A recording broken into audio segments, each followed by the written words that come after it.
Today's our next topic. Next chapter focus on charge particle in electric and magnetic field.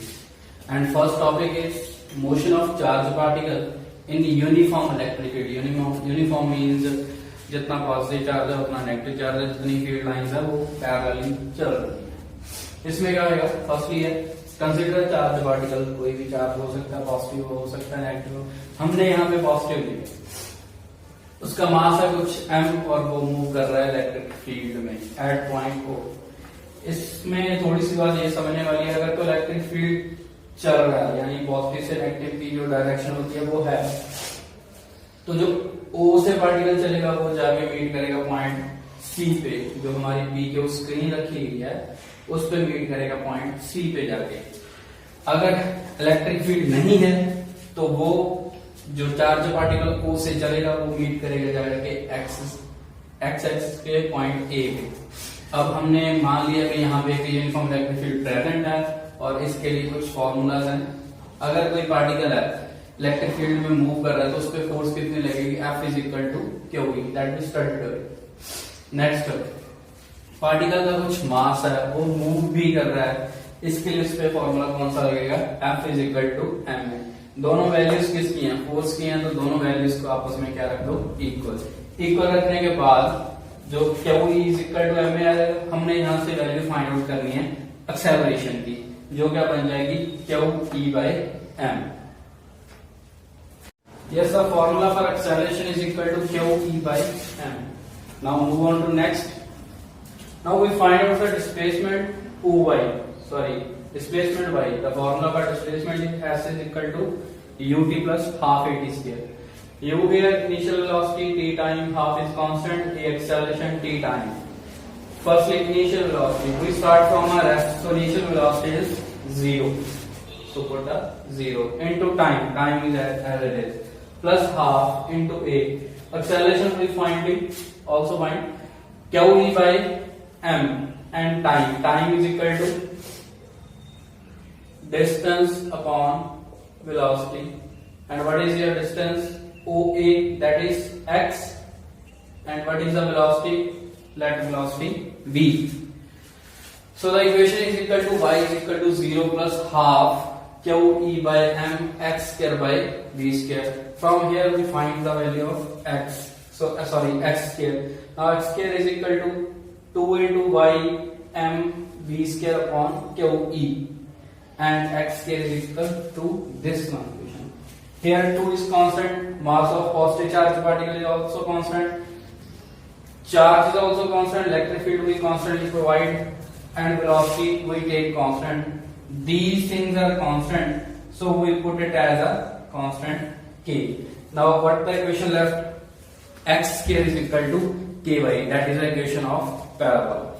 Yes, next topic is motion of charge particle in magnetic field. कोई भी charge particle जब magnetic field में enter करेगा तब उस time उसका जो motion वो कैसा होगा वो इस टॉपिक में डिस्कस करेंगे।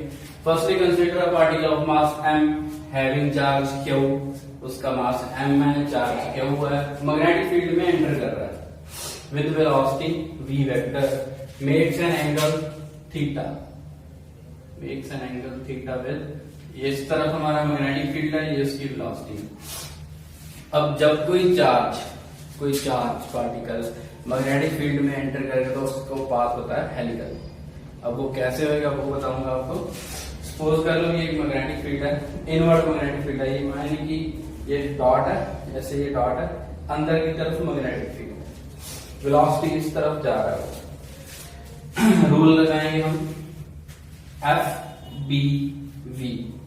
मैग्नेटिक फील्ड अंदर की तरफ है, पार्टिकल इस साइड मूव कर रहा है तो फोर्स क्या लगेगी, अपर साइड, यानी कि फोर्स क्या लगेगी इस साइड, ऊपर की तरफ, अंदर की तरफ। अब फोर्स अंदर की तरफ लगी है तो फिर पार्टिकल सीधा तो जा नहीं पाएगा, इसके वो थोड़ा सा हो जाएगा,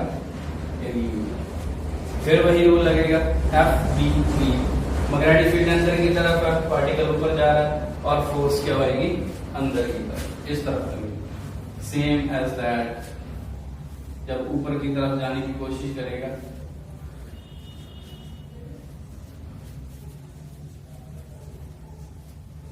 फोर्स हर बार क्या लगेगी, अंदर की तरफ। इट मीन्स पार्टिकल का मोशन क्या होएगा, सर्कुलर। ये तो एक कंपोनेंट हो गया, वो कौन सा था, v sin थीटा। अब ये सीधा भी मूव करेगा, वो किस कंपोनेंट के कारण मूव करेगा, v cos थीटा। दोनों को कंबाइन करेंगे तो मोशन कौन सा बन जाएगा। अब नेक्स्ट क्या, फोर्स एक्टिंग ऑन पार्टिकल। अब फोर्स पे पार्टिकल पे कोई चार्ज है, ठीक है जी, वो किसी वेलोसिटी के साथ मूव कर रहा है in the magnetic field. So उस पे फॉर्मूला कौन सा लगेगा, F is equal to q v2 cross b vector. F is equal to q v2 b sin theta. और मैग्नेटिक फील्ड और v2 कंपोनेंट में एंगल कितना है, 90। सो हम यहाँ पे क्या पुट कर देंगे, sin 90। और sin 90 की वैल्यू 1 होती है, इसके लिए फोर्स का फॉर्मूला क्या बन जाएगा, F is equal to q v2 b। Yes, first formula is F is equal to Q V2B and the particle is moving in a circular path. It means some force binds it in circular path, that is centripetal force. The formula for centripetal force is F is equal to mv square by r, mv2 square by r. From first and second, these two are the formula for the force. Compare these. Q V2B is equal to mv2 square by r. From here we find out the value of r, that is equal to mv2 by qb. Put in. So now next we want to find out the time period for this motion. So time period is equal to distance by time. In circular path the maximum distance is 2 pi r. So our distance is 2 pi r, and which velocity is responsible for circular, that is v2 component. So speed is v2.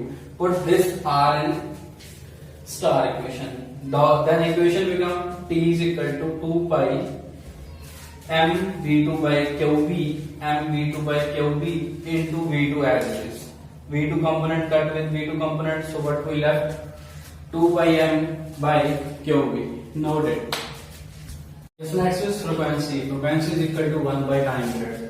Frequency denoted value is equal to 1 by time period, and the formula for time period we already discovered this, that is 2 pi m by qb. Because this we get nu is equal to qb by 2 pi m.